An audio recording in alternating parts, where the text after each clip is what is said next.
what numbers are represented as sums of two squares? We got there from Pythagorean triples. So we went from Pythagorean triples to, by the way, they're also rational points on this circle. That's foreshadowing a little bit where we can touch a little bit more in a minute. To what numbers are hypotenuses? What numbers are hypotenuses? Yeah, I'm going to try to write more clearly. So if I start writing sloppily, please hold me accountable. What numbers are hypotenuses? Hypotenai? No, I don't know. Okay, can you see this? So, what numbers are, what does it mean to be a hypotenuse? It's a number that's a sum of two squares, r squared plus s squared, as we just discussed. Okay, so that gave us the question, when is z a sum of two squares? What numbers are represented by sums of two squares?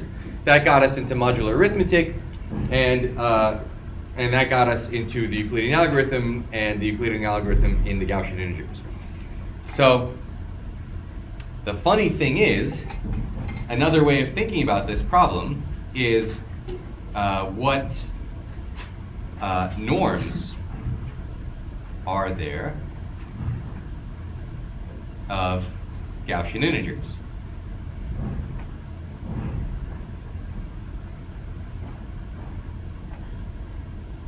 Why is that? If I have a Gaussian integer, if z is equal to x plus iy is a Gaussian integer, so if z is equal to x plus iy is a Gaussian integer, then what is the norm of z? X squared plus y squared. Okay, and geometrically, if z is x plus iy, so here's z, x plus iy, the norm is the, how does it relate to the complex norm? It's the square of the complex. It's the square of the complex absolute value, right? So that's this length squared.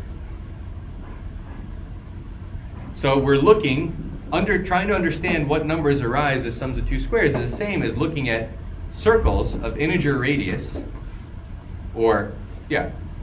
circles of integer radius, and trying to figure out which ones have lattice points on them and which ones don't. So we already saw, so let me write that down.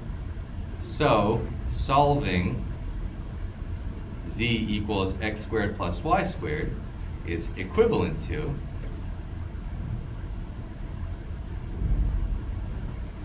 what radii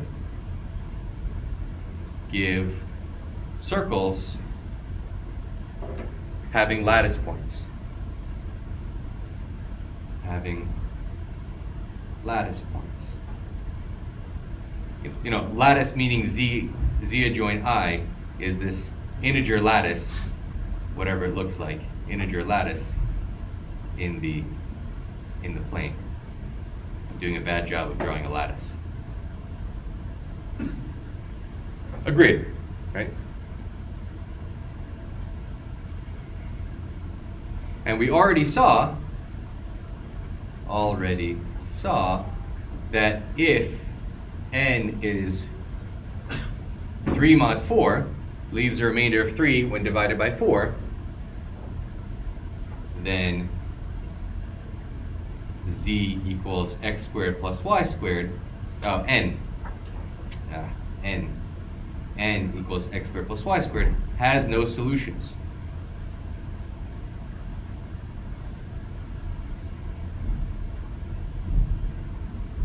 Okay? So this is really the radius square root of n circle about the origin. So circles about the origin centered at 0, 0 of radius square root n, because that'll be the square root of x squared plus y squared, pass through no grid points.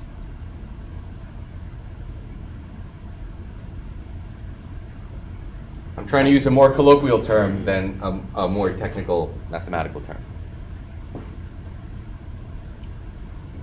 But for example, are there, if we look at radius square root of 5, are there any points in this grid of radius square root of 5? But for example, does the circle through the origin of radius square root of 5 have lattice points?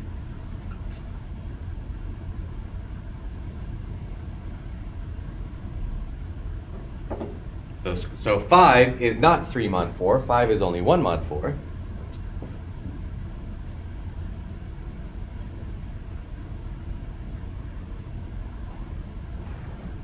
I lost you, or you're thinking? Are you thinking? Should I give you time to think? What does the lattice points mean? Lattice point means a point in Z adjoint I. In other words, a point with both. So this is a point in the plane. This is a point in the plane with both the x coordinate and y coordinate integers. So that's the lattice, the grid.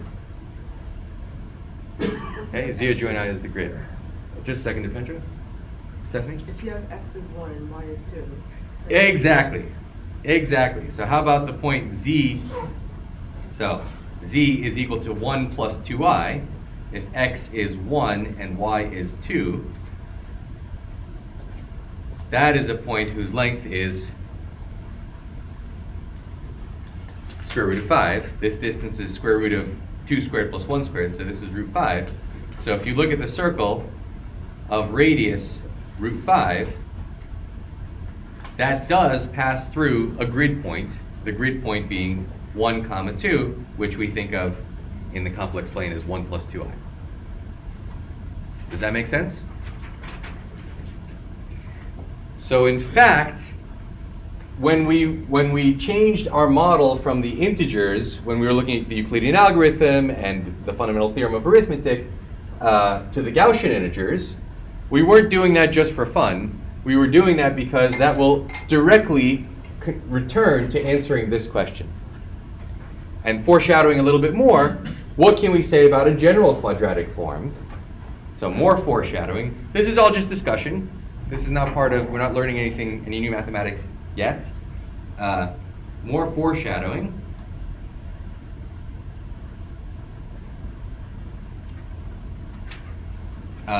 For a general quadratic form,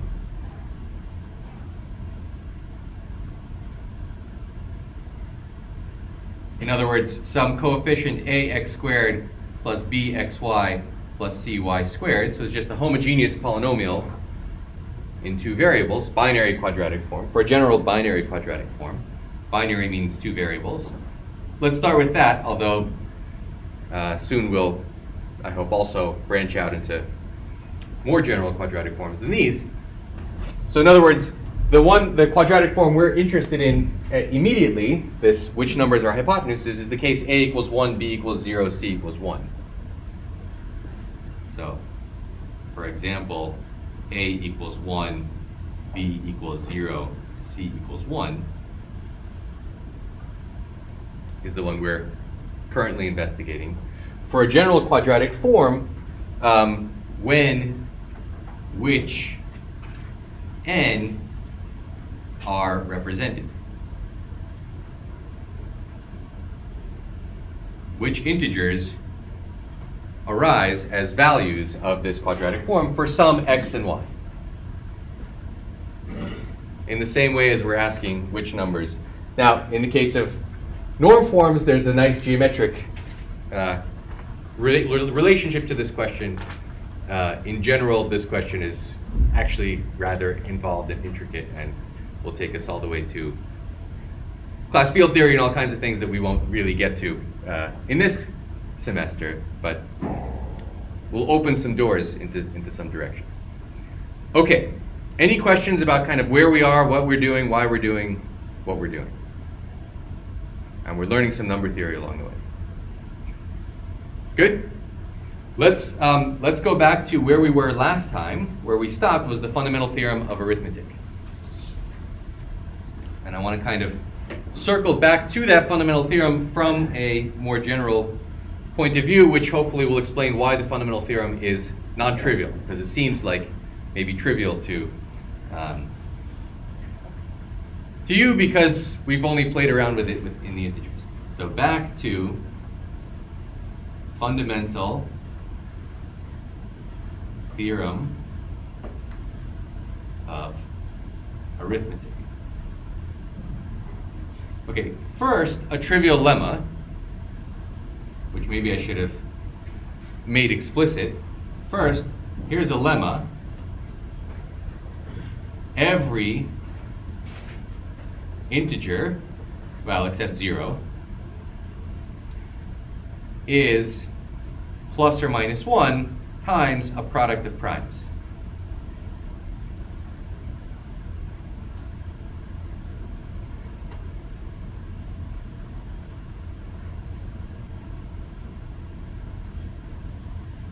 Why is that true? Proof. If n is negative, replace n by negative n. So now we can assume n is positive, i.e., assume n is positive. Now we have two options. Either n is already prime. If n is itself prime, then we're done. Because it's a product of primes. Sometimes -1 maybe if you had to switch the sign. If not, what does it mean to not be a prime? Then n is a product of two numbers, let's say m times k, where each of these numbers is strictly less than n.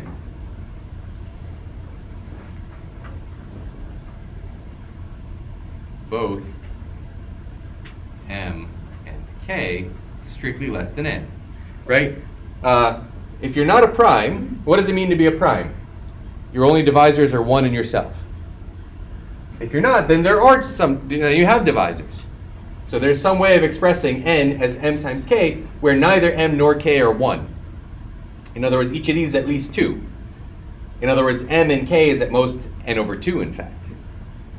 But anyway, that's a half is strictly less than 1. Okay? So if you're not prime, then you're the product of two smaller numbers.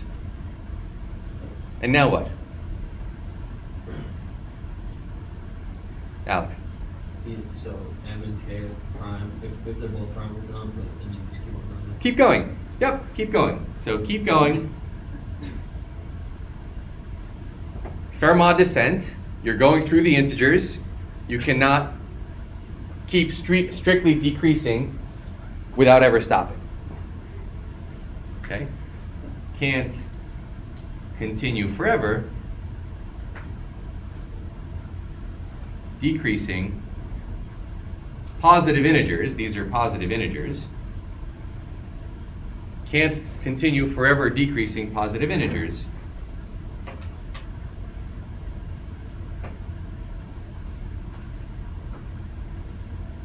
So we must stop. Where do we stop? The only place we stop is when we hit primes. And then you put the number back together. Dan? Would you have to specify that m and k are both greater than 1 to make sure that m and k have to be less than n? Yes. So, yeah. Let's say a little bit more here. So each with both m and k, not only are they non-negative, they're both at least 2. And because they're each at least 2, they're the opposite divisor. If m is 2, then k has to be n over 2. So the largest k could be is n over 2. So maybe let's put a less than or equal to n over 2, and the point is n over 2 is strictly less than n. Does that explain this? Maybe I said this analysis a little too quickly. I just said that they're positive and they're strictly less than n. Why are they strictly less than n? Because they're both at least 2, which means they're both at most n over 2. And n over 2 is strictly less than n because n is positive. Did I answer your question? In other words, this argument is completely, it's what you do, give me some number, 48. Okay, negative 48. N is negative 48. Let's do this example. This is what you did in grade school with factor trees. Well, it's negative, so let's replace it by, forget that I said negative, let's just make it 48, right? That's the first step in the proof. So now we can assume n is positive. It's not prime, it has some decomposition. This is 6 times 8. These aren't prime either, but they're smaller. They're strictly smaller than 48. Okay? Well, let's look at 6. Is it negative? No. It's positive, so just keep going. You only have to do the positive negative check the first time. So there are positive numbers, at least 2, strictly less than n. How about 6? Is 6 prime? No. It has some factorization. It factorizes as 2 times 3. Is 2 prime? Yes. Stop. Is 3 prime? Yes. Stop. How about 8? Right? This is grade school. I'm wasting your time. This is 2 times 4. 4 is 2 times 2. And now we're done because 2 times 3 times 2 times 2 times 2 is a prime factorization of 48. So the fact that every number has a prime factorization is trivial. The question is that prime factorization unique? If I had started with some other decomposition, if I had made another factor tree, could I have made a factor tree of 48 that starts with, well, this is also 4 times 12? Doesn't have to look exactly like this. If I start with 4 times 12 and I work my way down to primes, maybe it's 7 times 5 times 13. Could it be that 7 times 5 times 13 is equal to 2 times 2 times 2 times 2 times 3? How do I know that that can't happen? That's the fundamental theorem of arithmetic. That when you do this random process of breaking the number down however you want, at the bottom, the list of primes will be identical. Maybe reshuffled. You know, if I have 2 times 2 times 3 times 2 times 2 instead of 2 times 3 times 2 times 2, whatever. That's the fundamental theorem of arithmetic. Does that make sense? And again, to appreciate the fundamental theorem of arithmetic, we should see it broken. Because that's where we will, we'll start to, I think, appreciate what it's actually doing. So let me just write the thing that I just said. How do we know that different factor trees, so this is another factor tree. Another factor tree for 48. Here's one factor tree for 48. Here's another factor tree for 48. How do we know that different factor trees don't, at the bottom, contain different primes?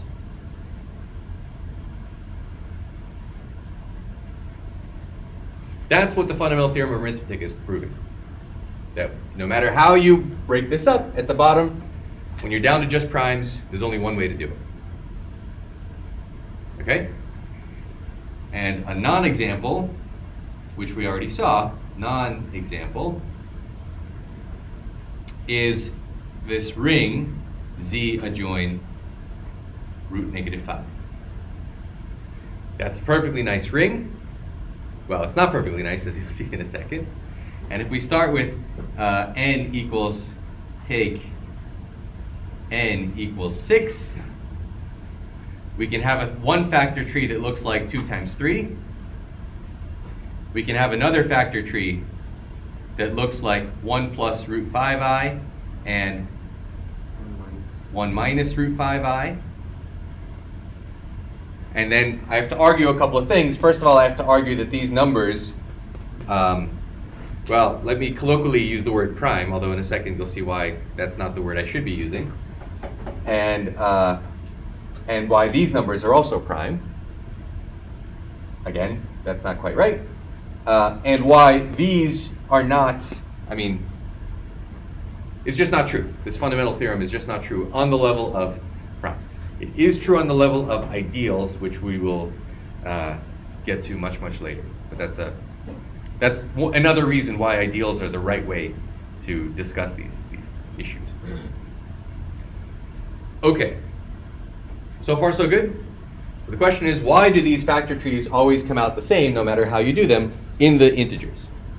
And recall, so let's state the fundamental theorem.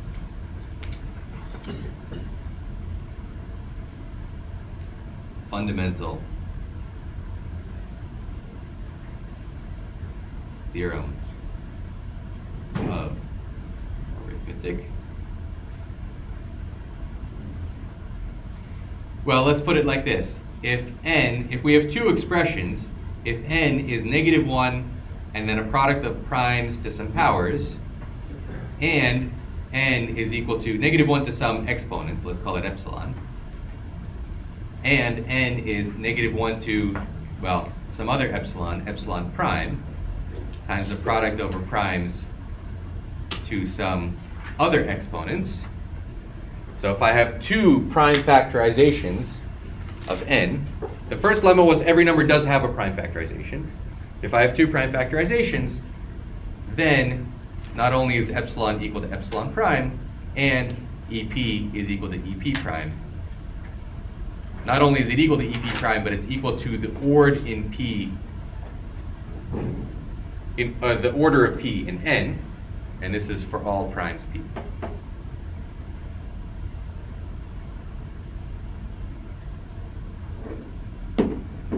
So one more time, if n is an integer and not 0,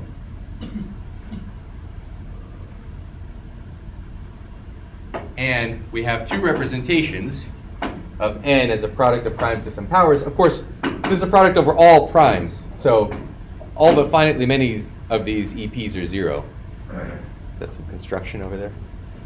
And same thing here, only finitely many of these E prime P's are not 0. Then, actually, it's the same representation. And you remember what ord sub P is? Let me remind you of that.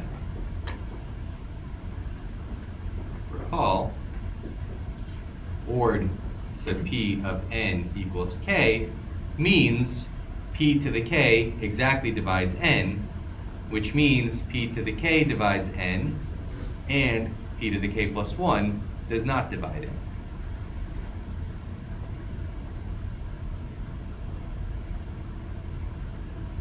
Okay? It's how many powers of P can you take out of n and still stay with whole numbers. And what we proved last time is that this ord sub P, if P is prime, then ord sub P behaves like a logarithm. So ord sub P of a product, A times B, is ord sub P of A plus ord sub P of B. Does that make sense? Does that ring a bell? Okay. And now all we have to do, so let's prove this fundamental theorem. So proof, again, of the fundamental theorem of arithmetic, again. So let's fix some prime q. Fix a prime q. And we have these two expressions. We have these equal signs. N is equal to this, and that's equal to that. So what can we take of both sides, or all three sides? Ord. So take ord sub q of all of three sides, of the three sides. Of this equal sign. We have this side, the middle, and the end. So what do we get on the first side? Just ord sub q of n.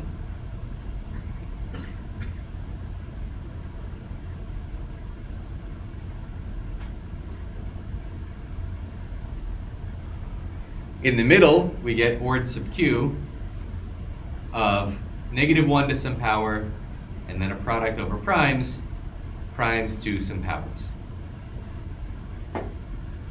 And on the end, we have ord sub q of -1 to some other power, and then a product of primes to some other powers, EP prime.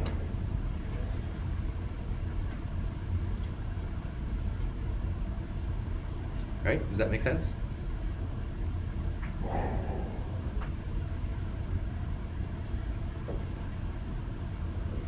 Yeah?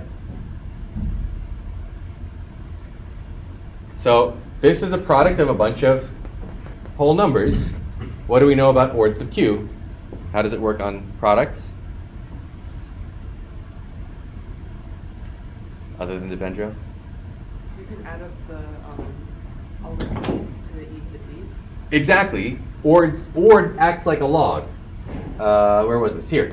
Ord acts like a log. So if you have converts products into sums. Ord of a product is a sum of the ords. So when it's a division, it's going to be odd A minus odd B for division? Yes, as long as it only applies to integers. Okay. So A over B has to be an integer. If A over B is an integer, then ord sub P of A over B is this with a minus sign. Actually, we'll extend it to rational numbers later and then have negative ords and get to p-adic numbers, but that's all. That's coming. Okay? So by let's call this star. Star is this addition law.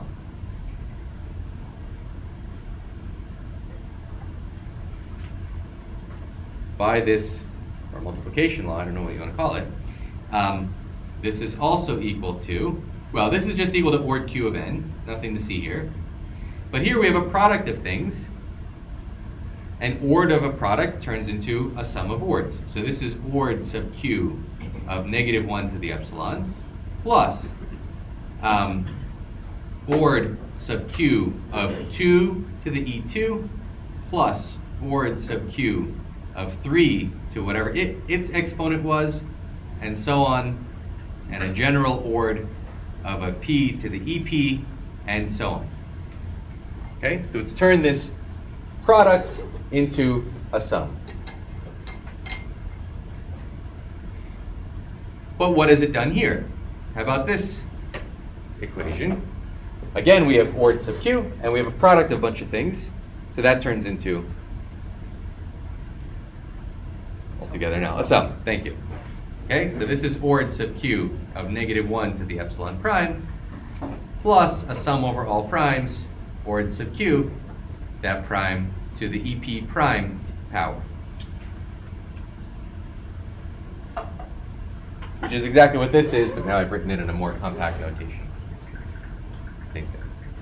Does that make sense? So far, so good? Now, remember what ord sub q is. It's how many times q goes into the argument. So how many times does a prime q go into -1?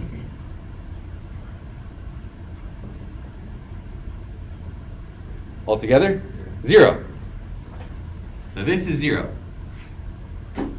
How about this? 0. Okay? Let's say q is not 2. How many times does a prime q go into a power of 2? 0. If q isn't 3, how many times does a prime q go into a power of 3? It's going to be all 0 until q is equal to p. If q is equal to p, how many times does a prime q go into q to a power? Whatever the power is. Whatever the power is. Does everybody see that? So this is all zeros until p equals q. And what about after p equals q? What about the next prime? How many times does q go into the next prime power? Well, let's say our prime was 5. Let's say q was 5. So at 5, something's going to happen. What happens when we go to 7? How many times does 5 go into a power of 7? 0. How many times does 5 go into a power of 11? How many times does 5 go into a power of 13? So before and after our prime, it's all zeros. Okay? Until p equals q, so what happens at p equals q? In other words, what is ord sub q of q to that power? If p equals q, then how many times does q go into q to that power? Yeah, that power. Right? It's just e sub q.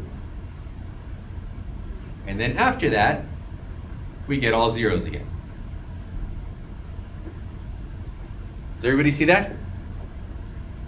We're crucially using this addition law on ord of primes, which we saw last time is not true for ord of not primes. The addition law fails if you put 6 instead of a prime. Okay? How about over here? What happens here? We're taking ord sub q of primes to the EP prime power. Sorry that the word prime has 2 different meanings now. You're okay with that. So what happens here? Will, what happens? Same exact thing. We get zeros all the way. We get zeros until we hit the q p, when p equals q. What do we get when p equals q? Ord sub q of q to the e q prime, and then all zeros. And what is this? This is EQ prime. So what have we proved? Let's put the fundamental theorem back. I don't think I have to argue very much that the signs are the same. You're either positive or negative, in which case the signs are the same. The epsilons are 0 or 1. Epsilons are 0 or 1. And what have we proved? This is what we were trying to prove. And look at what we proved. On this side we have ord sub q of n. Here we have all zeros except EQ. Here we have all zeros except EQ prime.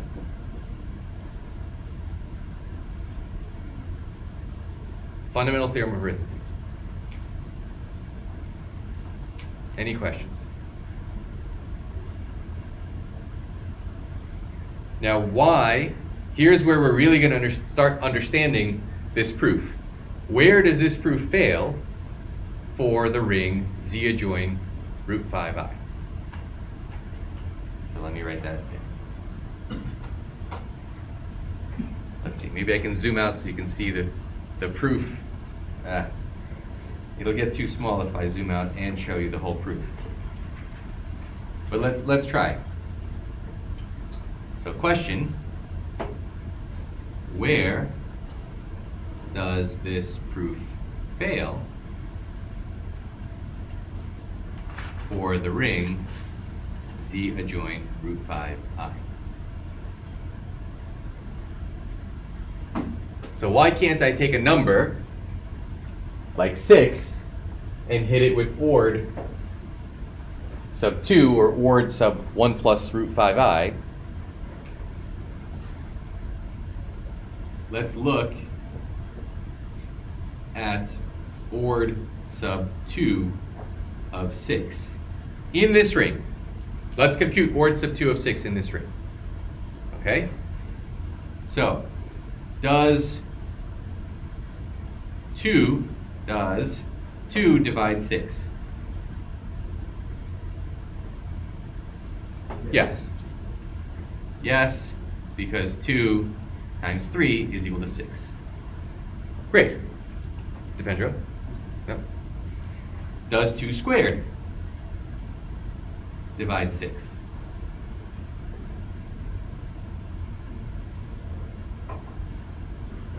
No.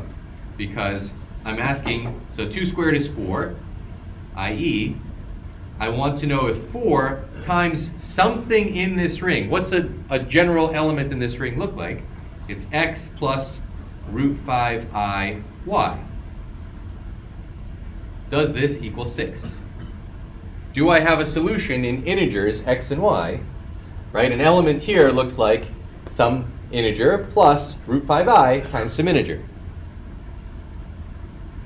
Just like in the Gaussian integers, we had x plus iy, except now, whenever you have an I, it comes with a root 5 attached to it.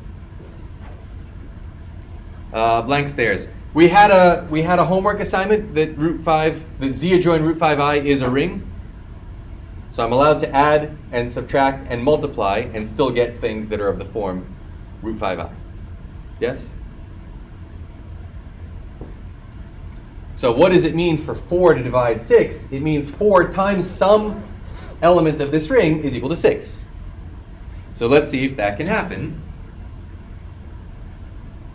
What does that mean? That means that 4x, now, 2 elements in this ring are equal if their real parts and imaginary parts are equal. So what's the real part of this on this side? 4x, and what's the real part on this side? 6. So I need 4x equals 6 from real parts. Real parts. And how about from imaginary parts? What's the imaginary part here? 4 root 5y. And the imaginary part here? 0. And this is from imaginary part, or parts. Okay? Can I solve this equation in the integers? No problem. Y equals 0. So this implies y equals 0. Can I solve this equation in the integers? No solution in the integers. No solution. No solution. Okay? Question? So can you also say that since if you write 6, you can still write 6 as 1 plus square root 5i, 1 minus square root 5i, but 2 doesn't divide either one. So it doesn't have, so the order thing isn't really that, it doesn't really work. That's exactly what goes wrong. I'm going to say that again for everyone that didn't hear it. That's exactly what goes wrong. So the ord sub 2 of 6 is, so we've computed, so ord sub 2 of 6 is what? 2 does go into 6. 2 squared does not go into 6. So ord sub 2 of 6 is altogether 1. Only 1 power of 2 goes into 6 and not 2. So the answer is no. The answer is no. No solution.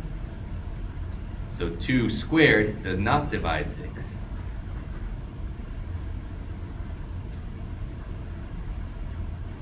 Okay?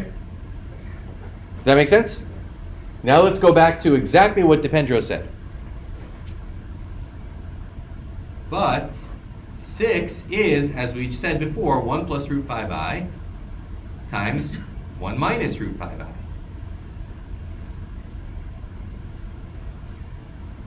What is the ord? Let's hit both sides with ord sub 2. What is ord sub 2 of 1 plus root 5i? So what power of 2 goes into 1 plus root 5i? What the hell does that mean? What power of 2 goes into 1 plus root 5i? It must be out of my mind. I.e., just like what it meant for 6, it means the same thing. Does there exist some x plus root 5i y in our ring, z adjoin root 5i, with 2 times x plus root 5i y equals 1 plus root 5i.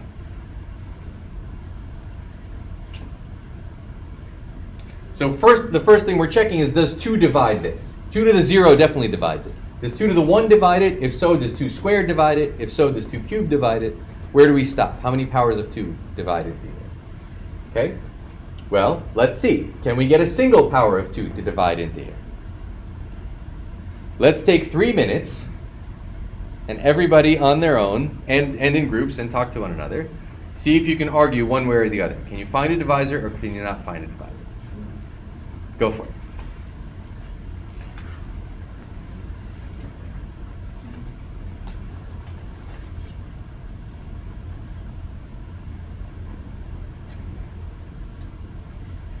And give me a thumbs up when you think you have a solution either way.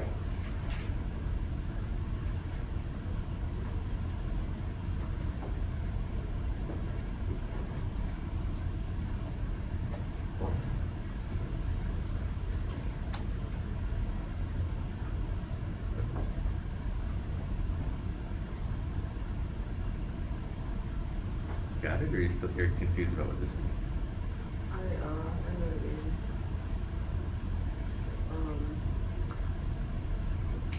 How do you work out whether x and y exist? Imaginary parts, right? Yep. Okay. Okay.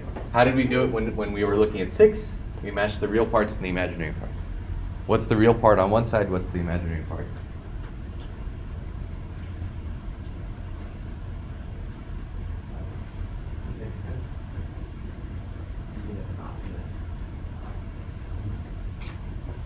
Okay, I think everybody's getting it.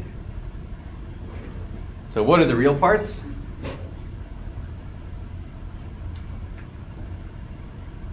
What's the real part here? 2x. What's the real part here? We already have a problem. What about the imaginary part? 2 root 5y equals root 5. So neither of these have solutions in the integers. So no solutions in x and y in the integers. So the ord sub 2 of 1 plus root 5I is 0. Exercise, I'm not giving you enough exercises. I think this is exercise 1. I'll add a few exercises to the website from the book. Exercise 1, compute ord sub 2 of the other number, 1 minus root 5I. Okay? That's the other exercise. Pretty easy exercise. What do you think the answer is going to be? 0. So this has ord 2, 0. This has ord 2, 0. 0 plus 0. 0. Not 1. Okay? So the fact that ords add up is exactly the thing that one has to have in order to be able to prove the fundamental theorem of arithmetic. The ords don't add up.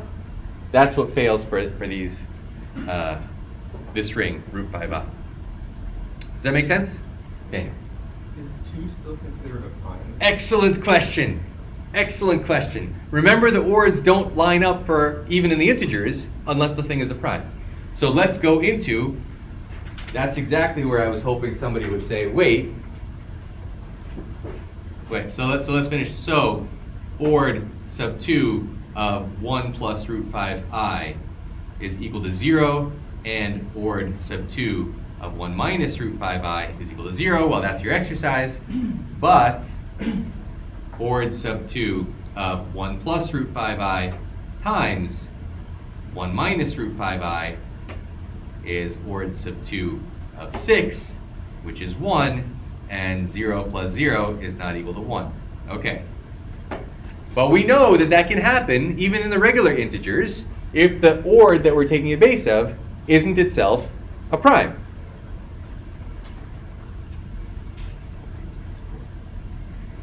But wait, is 2 even Well, yes, it's even. Is it even a prime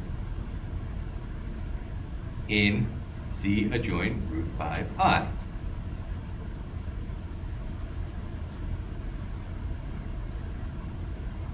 What would it mean not to be a prime?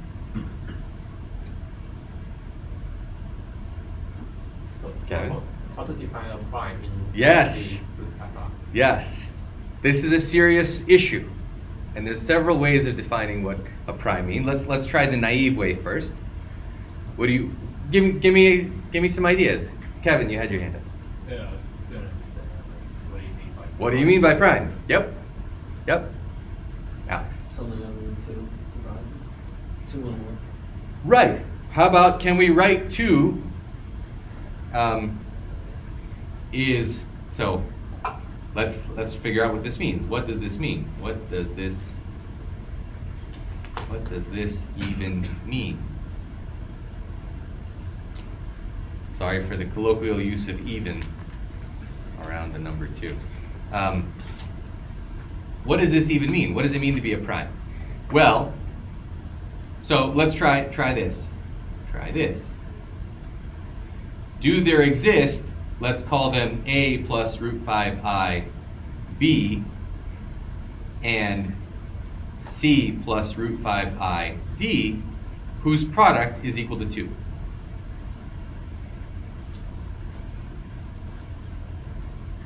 Right? That would be a problem. That would suggest that 2 is not a prime.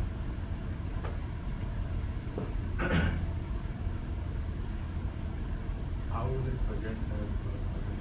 Well, if 2 can be written as a product of 2 things,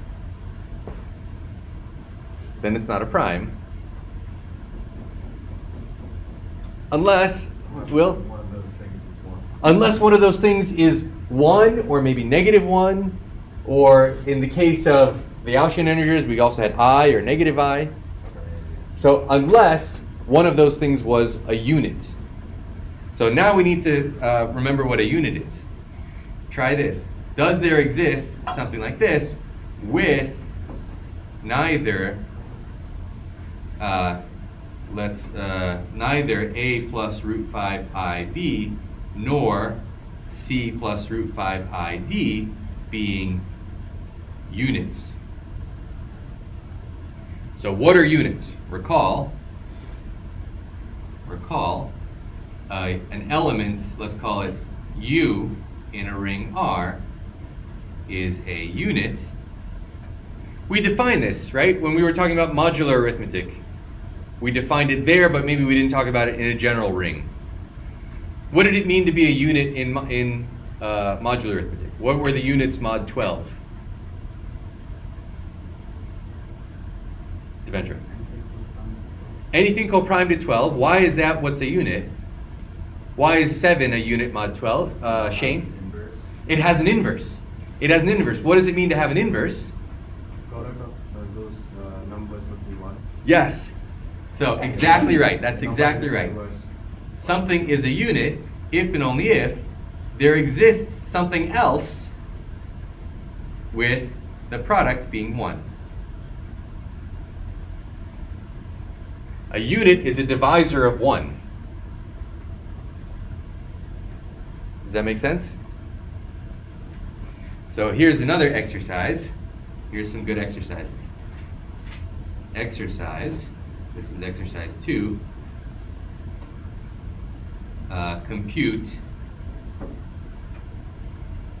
the set of units, although they form a group, but never mind. Set of units of Z adjoin I. What do you think the answer is? In the Gaussian integers, who are the units? -1 plus 1.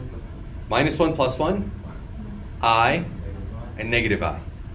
But how would you prove that? Well, if you write a general element, I'm giving away the proof. Fine, I'll give away the proof, but I won't write it down.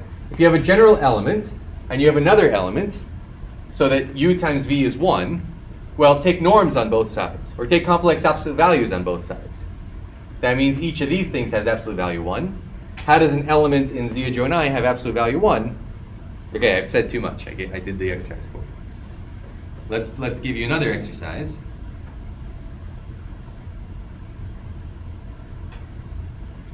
Compute the set of units of z adjoin root 5I. What do you think these are?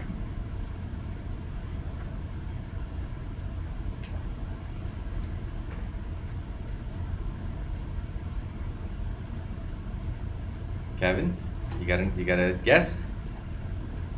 Not really. Not really. Well, what would it mean to be a unit? It's something. It's an integer plus root 5I times another integer, so that there is another one of the same kind whose product gives you 1. So those are two complex numbers. Their product's 1. You take the absolute value. So the product of these two things has absolute value 1. Now the absolute value, is the absolute value necessarily a whole number? Yeah? 1 over square root of 5. Let me write that down. 1 over square root of 5 times I to the third. Times I to the third is negative 1? Sorry, is negative I is what I meant to say? Is negative I times negative I? Yeah, what about that?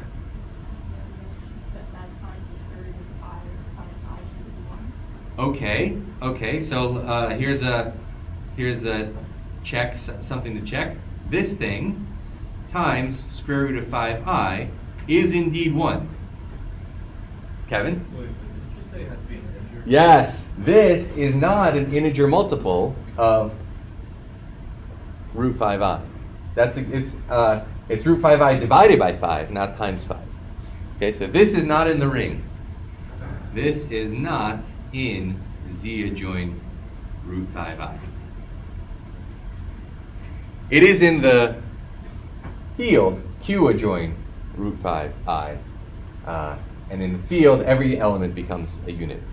I'm saying too much. Shake. Can you explain why it's not in the set? Yeah, so if 1 over root 5 times negative I is in z adjoin root 5I, then there exists some x plus root 5I equal to it, equal to 1 over root 5I times negative 1. Look at real parts. What's the real part of this? 0. X equals 0, no problem. How about imaginary parts? Root 5y, and here? Negative 1 over root 5, which means y is negative a fifth, and that's not an integer.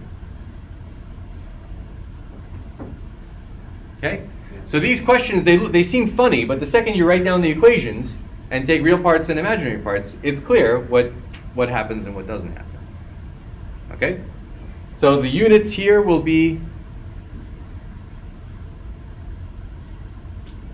Kevin? Okay, I've confused you a little bit. Look at the geometry here. Z adjoin I is the set of all lattice points with integer entries, right? It's a square grid.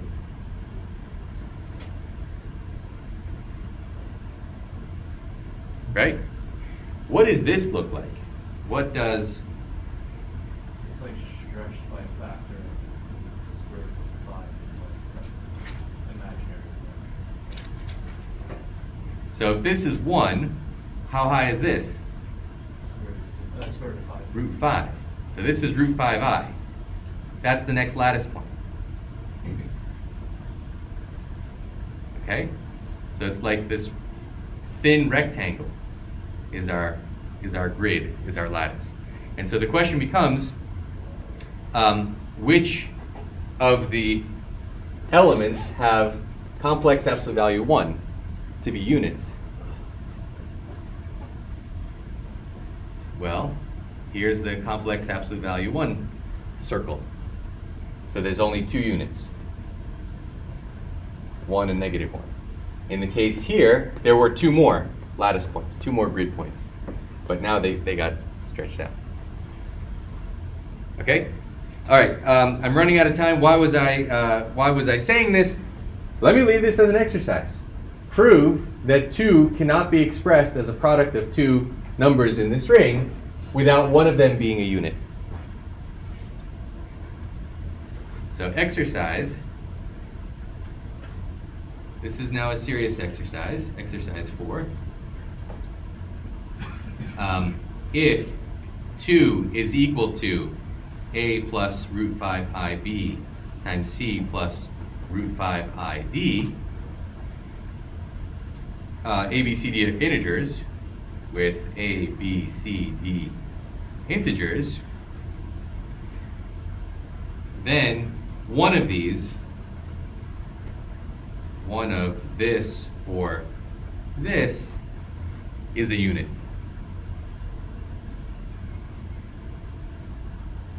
i.e.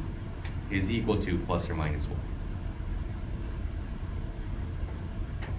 Because the units, I gave away what the units are, they're plus or minus 1.